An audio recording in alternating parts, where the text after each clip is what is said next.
Hello, everyone. Welcome to another episode of Agritech Founders Diary, where we have conversations with entrepreneurs in the ecosystem of agritech businesses. Today, we are joining us this evening is an amazing entrepreneur from France. It's not that person than Christina Anton Villa from France, the CEO of Agrisium. I hope I got that Agrosymbiose.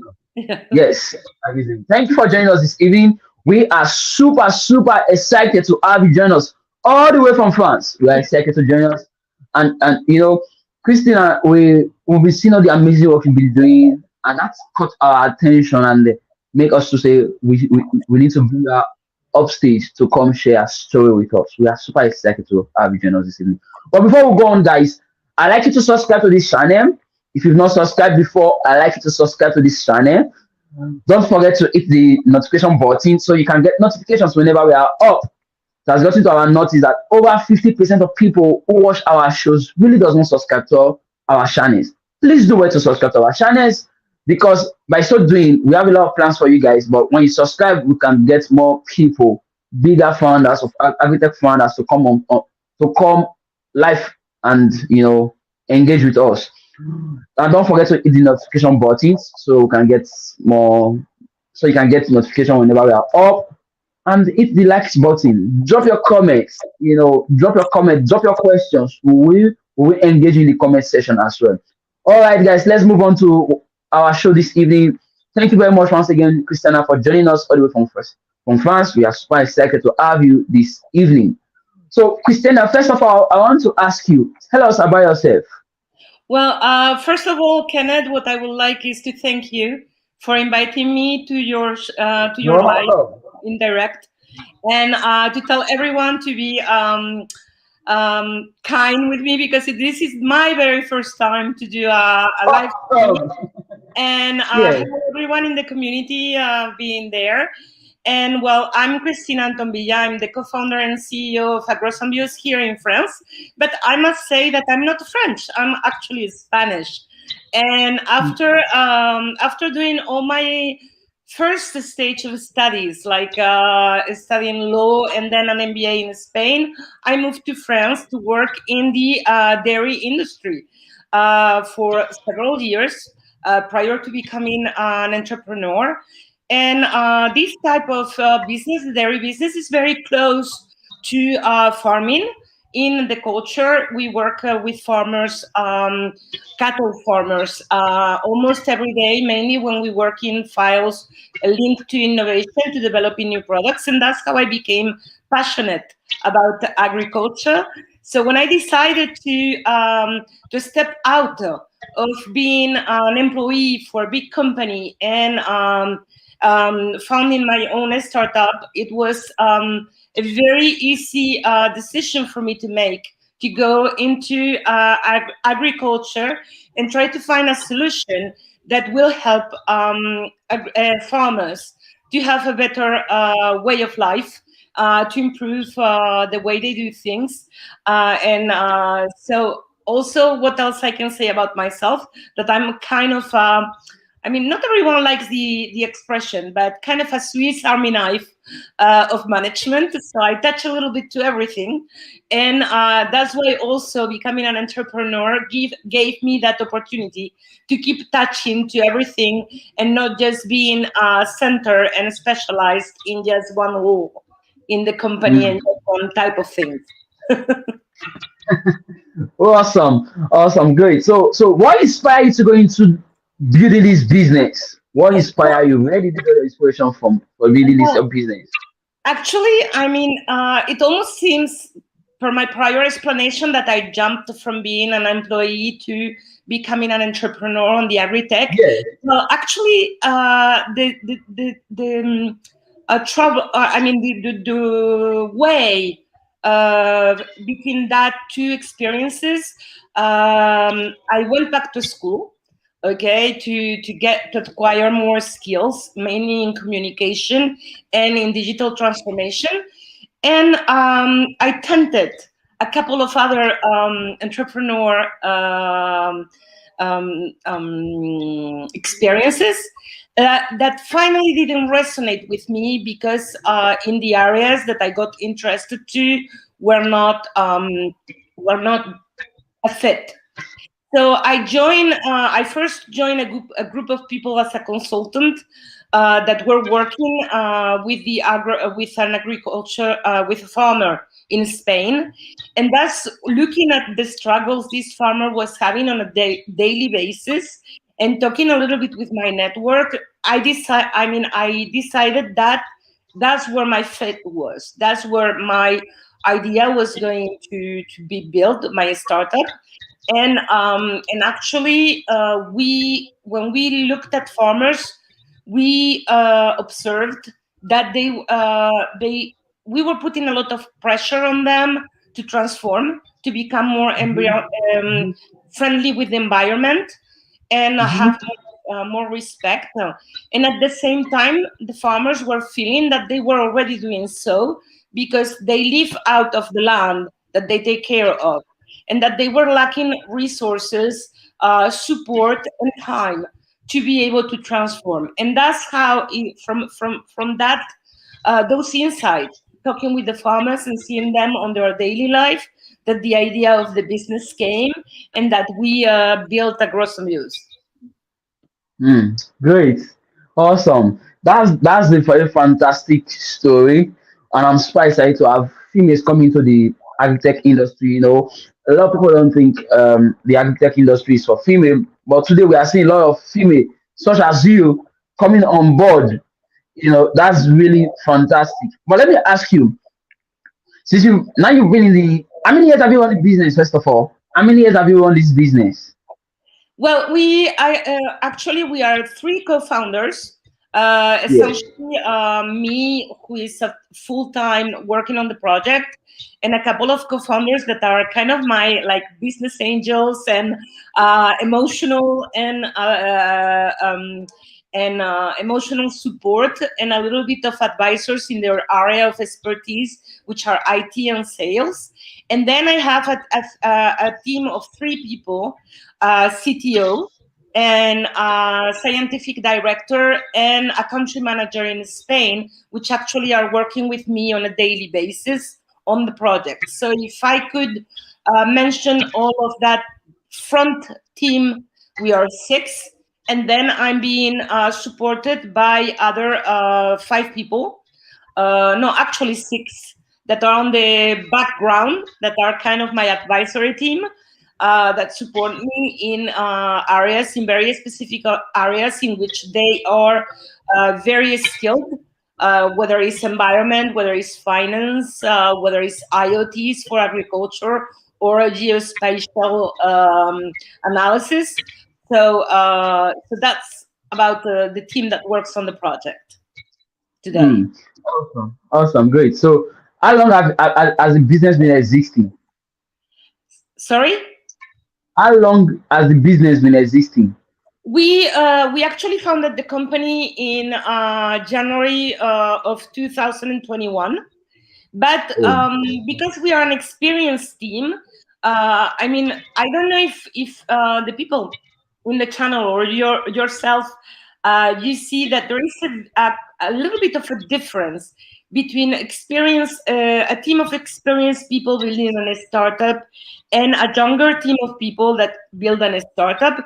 We have already experience in the work world, and we're going to take a little bit more time to think about what we want to offer, and to kind of build the right offer, rather than going on the trial and error type of approach that the younger people do, which is very good. Okay, it's just a different way of doing things. So yes. we just took quite some time to think through of the big picture. Okay, what our vision was, and what our ambition was. Where do we want to go with our product? After that, kind of say, well, where do we start? Okay, which is the first thing that we need to do to get this going? Okay, so after that, now we are focused on that first thing that is going to get things really moving on. from a Great. perspective. Awesome. So let me ask, since you've been running this your business, what's one of your proudest moments? What What have been your proudest moments so far?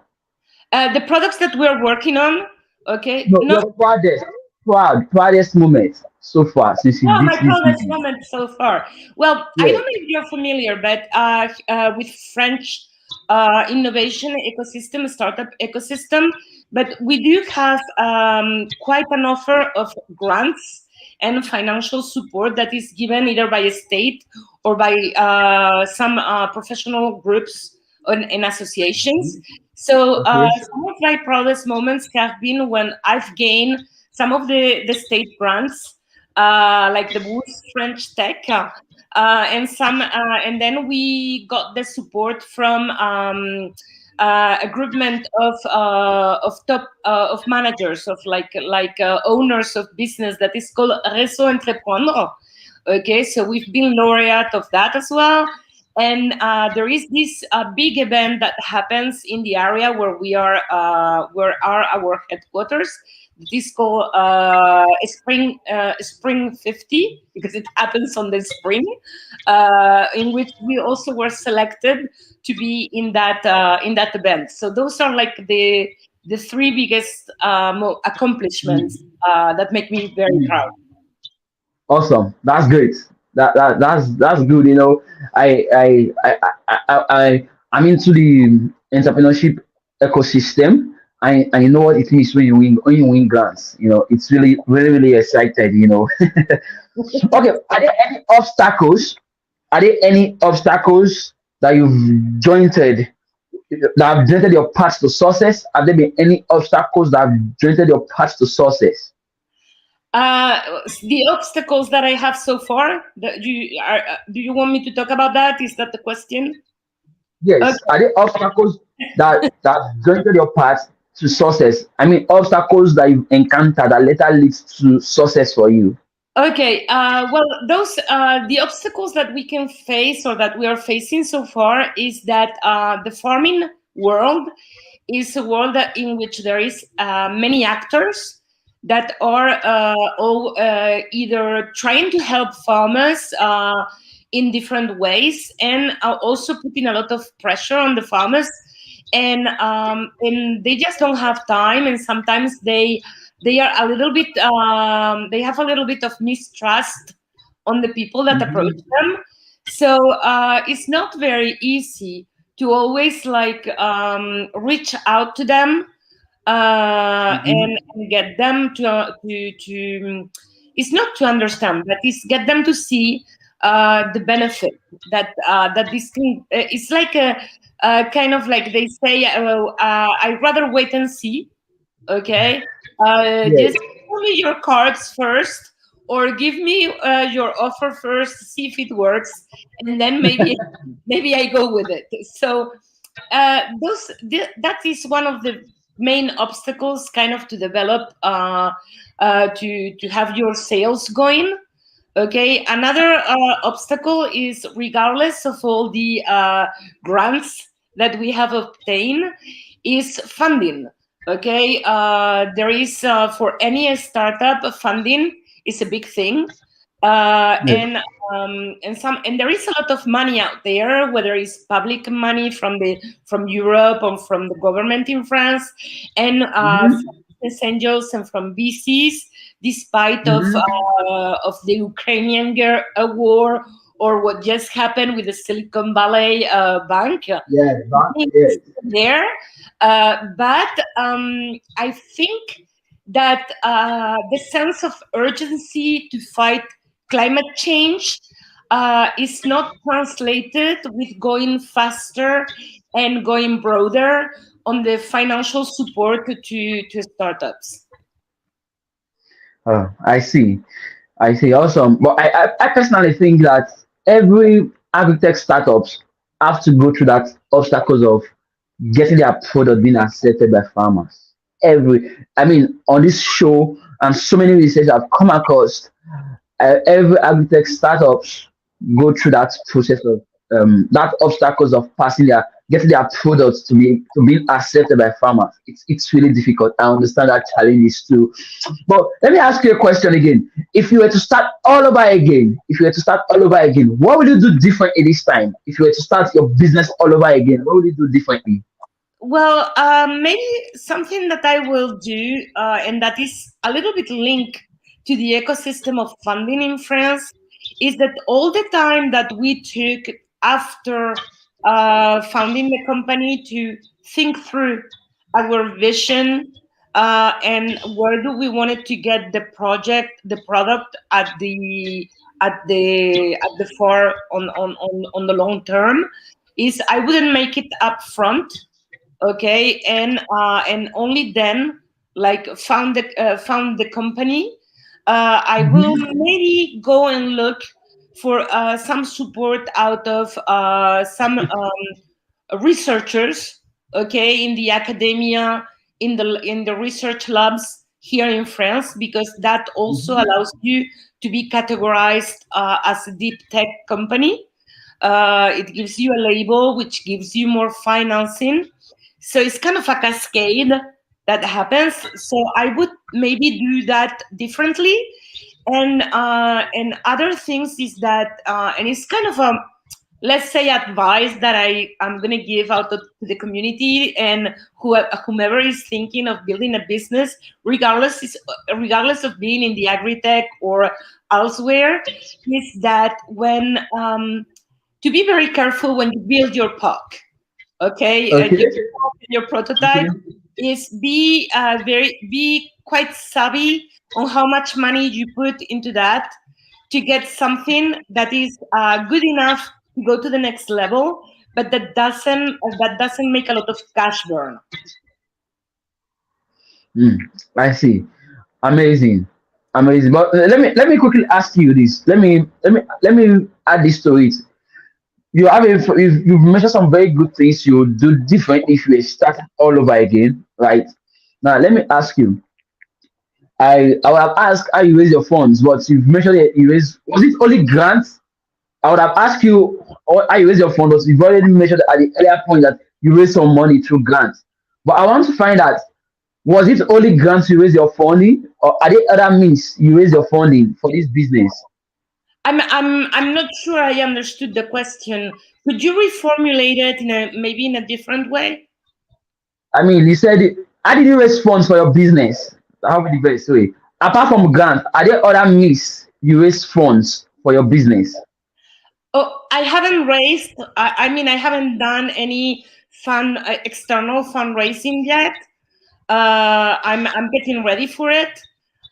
It's Okay. For the moment, it's just been our we've been what is called in the startup world bootstrapping, okay, and Okay. and being publicly financed with the grants we got, and Okay. now we're getting ready to do our first fundraise.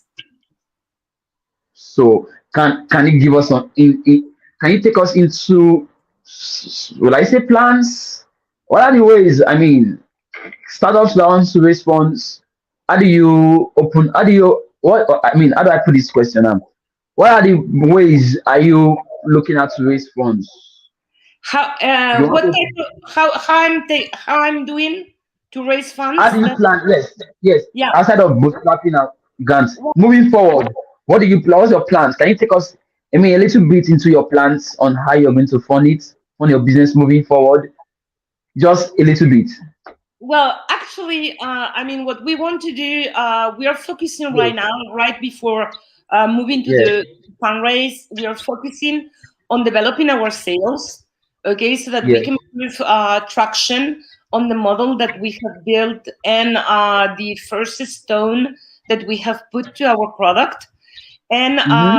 we're focusing on doing this essentially in France, but also in Spain, because I'm Spanish, so it's a very easy Yeah. market for me. Okay, I Yeah. have I have also my interest over there, and once we get that transformed, then we will go and look for the type, I mean, we're looking for a very specific type of partner, of funding partner, that can have Okay. like an active, a proactive role within the company, and not just give us money.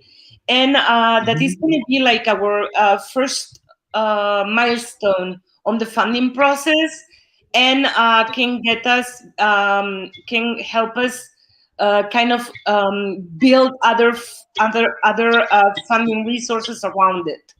Okay, but we are not going to go like, hey guys, we are fundraising. Okay, let's Yeah.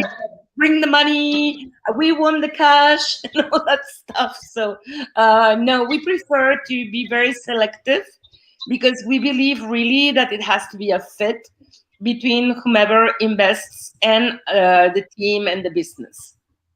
Awesome. So where do you see your business in the next 5 years? Well, where I see it, I actually see it. We uh, we want to spread very fast, in a very fast way throughout Europe. Mhm. We really believe in partnerships with actors of the agriculture that are already established, or that have Mhm. starting to establish themselves. We really want, I mean, we are driven. We hear a lot about regenerative agriculture today. We prefer Mhm. to talk about climate smart agriculture, because Mhm. climate smart agriculture, what it's going to do is going to take what is best out of agroecology, which actually includes living soils, regenerative, permaculture, all those principles, and then add all the technological tools, such as data sensing, satellites, and everything, to build like a virtuous ecosystems. That's why we call ourselves green tech ecosystems after Agrosymbiose. Is That's what the GT is for. And so that, because we believe that we need to transform agriculture to secure the agri-food supply chain, value chain, but also we need for it to become climate driven. Okay, to be the solution to one of the solutions to the climate fight that we are facing, and not just be one of the sources of the problem. We really believe agriculture has a very active role to play in fighting climate change. True. And I completely agree with you that agriculture have a role, a very big role to play in climate change. Yeah. And I'm really happy that at COP27, the last COP27 that took place, they put it into considerations for them to have conversations around agriculture. And that was really good. That was really good because there's no way we can fight climate change without bringing agriculture into it. And Agriculture if is one I of may, the Kenneth, I'm just going to give a couple of numbers, if you allow me to, to show the potential that agriculture has to become the solution and not be the problem.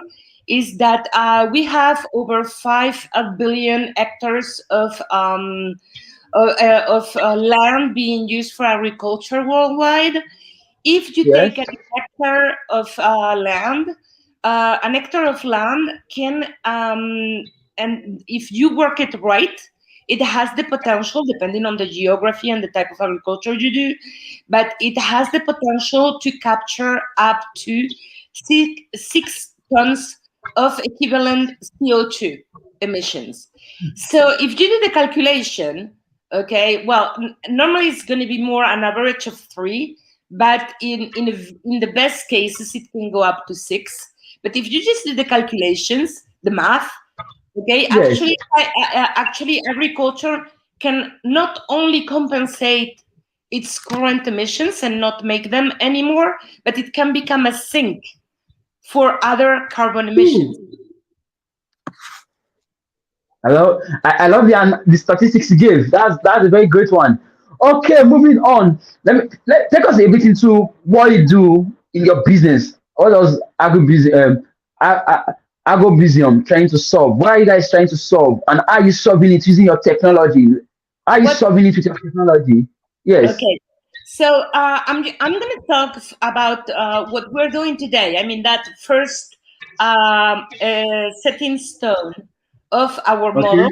Okay, from a technology standpoint, there is Peter Drucker that once said, if you cannot measure it, you cannot transform it. And essentially, what that means is that if you don't make an analysis to know what the state of things are today, how can you prove how that what you're doing it right, and it's going on the right direction on the transformation? So there is something when you are working on the voluntary carbon market, you need to have what is called an MRV tool, which is MRV stands for measure, reporting, and verification. So we Mm-hmm. came across in our partnership with l'Institut d'Agriculture Durable here in France, we came across a great tool that actually takes the parameters from all the information that the farmers handle on a daily basis. Okay, Mm-hmm. can calculate what is called the humic balance, which is actually the health. It's a measure for the health of the farming soil, and it can also measure the carbon emissions, the carbon footprint of the farm. And, uh, Mm-hmm. and with those tools, essentially what we can do for farmers is build actually low carbon projects that then can be certified to obtain carbon credits and go and sell those carbon credits for them so that we can give them back enough resources so that they can keep reinvesting in getting better practices in their farm. And then we are going to we're looking into adding other type of tools, technological tools, because first we're going to start with agronomic support, and then we're going to add technology to all that to make it even better Mm-hmm. and stronger and give more value to the farmers on a daily basis so that they can cut their costs, use products in a different way with a different frequency so that they have a healthier yields, bigger yields, all being eco-friendly. Amazing. That's good. But let me ask you one more question. Who and what has shaping you to become the woman you are today or the lady you are today? What and who has shaping you to become the person you are today? Not sure I understood the question. I mean, what and who are shaping you to become who you are today? Who I'm selling to? No, I mean, who inspired you? Who inspired Inspiring. you? Yes, who inspired you? Yeah, to become who inspired you to become who you are today? Oh, actually, I have a lot of sources of inspiration, Okay. and it has an impact on who I am personally, but also who am I as a professional. I must say that one of the persons that inspire me is Sheryl Sandberg, the former CEO of Facebook. I read a lot. Oh, I read a lot about. I read her books, and I actually kind of gave me the strength again of being a woman in business because at the time in which I had lost a little bit of confidence in myself and my professional capabilities. Of course, I was inspired as well by Steve Jobs. Okay, okay. logically, and who doesn't dream of doing the next Apple in their area of business as All well? right. And I'm actually also being inspired on a personal basis since I was very young. My parents. I'm going to tell a little bit of my personal life. when I was very young, my parents took me to see the film Gandhi. Okay, the film Gandhi, yes, came out, and I was very inspired by this portrayal of who Gandhi was, and I said I want to be that better person that does help other people in a peaceful way, that moves the lines of the world in a friendly way, in a personal, in a very peaceful way, and not just fighting with weapons, but fighting with actions, with positive actions that have an impact. Great. It's amazing to hear this your story on people who have inspired you. I will live life that people inspired us, and they don't even know they're inspiring other people. I mean, for example, take example now, you are living your life trying to impact your world, but somehow people are drawing inspiration from you, just like you call the Facebook, the CEO of Facebook, you call Steve Jobs, um, they really might not have an idea that they've inspired someone somewhere in France to take certain initiatives like this. That's how life is. And that gives me some kind of awakening to keep living my life to the fullest, to keep living my life to the best I can, because I know somehow somewhere somebody's life is being inspired by the life I lived. So I intentionally want to live to the fullest. That's good to hear. That's good to hear. So as we begin to wrap up this evening session, it's been an amazing time interviewing you, hearing your stories. It's been an amazing time. I personally enjoyed the interview this evening. Personally enjoyed it. It's been an amazing time. You know. So as we begin to wrap up, let me ask you some very few more questions. Do you have a business plan? And if yes, you have a business plan before you launch your business. Now you have launched your business. Are there metrics that the business plan really helps you? Okay, well, we do have a business plan, of course. Okay, Yeah. we are at that stage. Yeah. Why I ask these questions. There's some school of thought that believe that business plan is a bunch of assumptions, which is not like which I'm not arguing with anyone. That's what I'm trying to ask.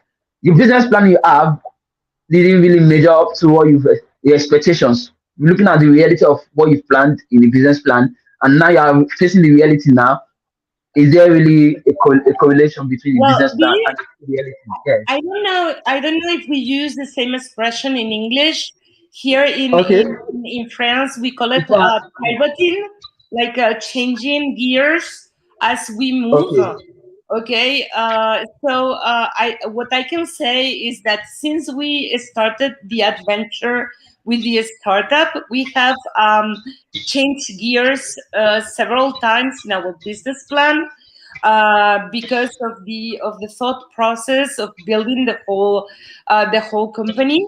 And now, actually, we are evaluating two different approaches for Okay. our business plan because on one hand, because of the competition that we are facing in France, that kind of got a little bit ahead of us in in Yes. in in their sales development, but also because we believe that there is a lot of what we call historical actors on agriculture that are willing to help, that had like that have a role of supporting farmers in daily basis, and that they want to go further on the way they help them, and we want to give them those tools. And maybe it's our role as a startup to give the tools to those that already help farmers, rather than Mhm. go to the farmer and tell them you have to do this now, or you have to do this different. I don't know if you know the new program in Amazon Prime, the Clarkson's Farm. I don't know if you have seen it.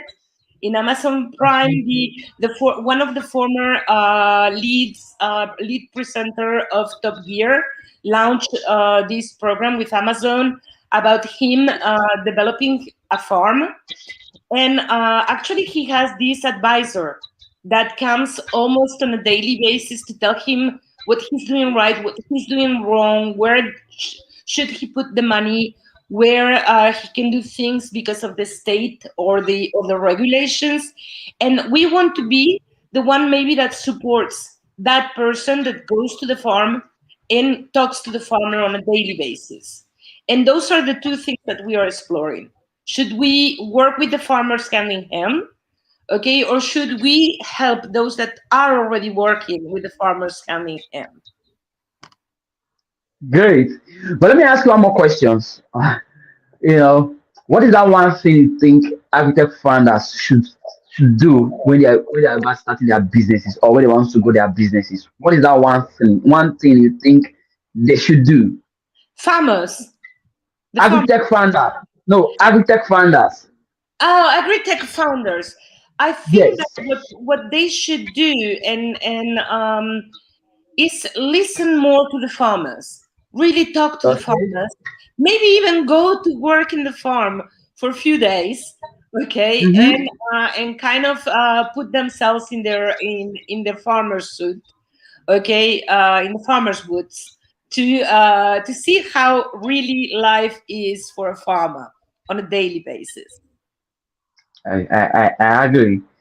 Are there useful networks or tips you think useful network? Can you share any useful networks, communities that you think agritech that you know that agritech founders should be able to connect with online in France, in US, in Spain? You know, are there any useful communities you know of that you think they should connect with? Um, not sure that I got the question right. Okay. I mean, the question is: are there any community, any useful communities that you think or you advise that you would advise agritech founders to join? Okay, well, it depends. Actually, it depends in every country. I mean, Yes, I know. every country is developing their own kind of communities, and I think that there Yes. are also, like in France, there is a community that is called co-farming, that is trying Okay. trying to get all the founders together to work together. There is also La Ferme Digital to support startups in the agritech business, but there is also Okay. international initiatives like the Climate Alliance and others like that. So what I will say is, do not hesitate to kind of follow influencers, agritech influencers on the social networks, and you will find out about those communities. Awesome. So finally, as we begin to wrap up, what's your last advice? What do you have your last words to agritech founders listening to us? Your last advice, give us your last advice before we wrap up the show this evening. Yeah, be resilient. Okay, it's gonna happen. You can make it. Okay, but you just need to be resilient and and just keep going, because you will find the right model and the right way to work with the farmers. Awesome. Thank you. Thank you very much, Christina, for joining us this evening. Amazing time we see this evening. Guys, like Christina has said, be resilient. That is the secret. Be resilient. Don't give up. Be resilient. Finally, as we begin to wrap up, guys, if you've not subscribed to this YouTube channel, please and please, I want to really plead with you guys. Don't forget to subscribe to this YouTube channel. And then don't forget to hit the notification button so you can get notification whenever we are live like this. And don't also forget to drop your comments, questions, or whatsoever on the comment sections. We'll be looking out for them so we can also engage with you. And don't forget to like the video. Thank you Okay. very much for your time. Thank you for joining us this evening, Christina. Thank you to all my audience, to all my viewers. Thank you for joining us. We'll see you guys next week, Friday again, same time by 7 p.m. UK time and 8 p.m. West Africa time. Same time, same channels. We'll see you next week again. Have a lovely evening or a lovely night, depending on the whatever time you are on your country. Have a lovely day. All right, thank you very much, Christina. Thank Thank you. you for joining me this evening. I'm Thank you grateful very much. for having you. Yes, thank you guys. Thank you everyone. Bye. Thank you. Bye. Bye too. Thank